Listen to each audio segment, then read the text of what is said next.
Tak apalah. Zaidi kan ada dekat klinik. Alah, biarlah dia kerja pula. Bagi abang rehat kat sini. Kalau nak rehat, balik rumah abang.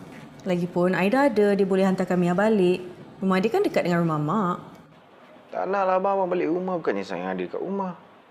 Kalau sayang ada, bolehlah tolong picit-picitkan pada abang. Kan? Mengadanya abang. Sejak bila pula abang tidur kena berpicit? Kita start malam ni. Saya picit masa abang tidur. Kita. Abang nak berpicit ya? Nak Mia picit kat mana? Kat mana? Ha? Sini. Sini. Sini. Sini.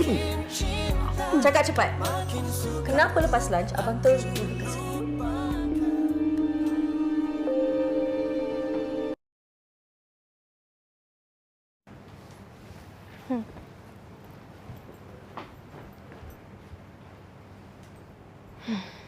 Mak dah tengoklah tu. Bukannya Geti nak salam dah sekarang.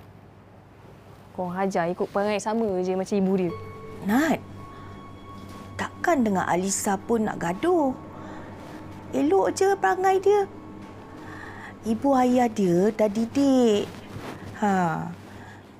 Ni mesti ada sebab ni. Kenapa dia jadi macam tu? Yang didik tu ayah dia, bukannya ibu dia. Perangai ibu dia tu jahat. Kenapa Nat benci sangat dengan Mia? Mia ada buat apa dekat Nat? Mandak, dia dah bomohkan seluruh keluarga ni. Sebab itulah semua orang dalam rumah ni kena tunduk je ikut cakap dia. Macam Nat dengar cakap Pia. Letak tangkal kat dalam rumah ni. Tangkal setan mana lagi yang kau letak dalam rumah ni, Nadia?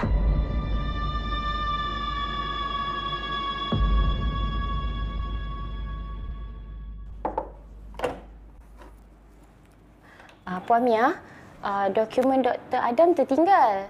Saya nak suruh dispatch hantar tapi dia tak nak. Dia kata esok dia datang ambil. Saja buat tinggal lah tu. Dah tertinggal nak buat macam mana? Apa pula cakap macam tu? Saya tak pasti pasal hal tu. Tapi tadi saya ada bagi dokumen tu dekat Dr. Adam. Dia kata dia letak atas meja, lepas tu terlupa.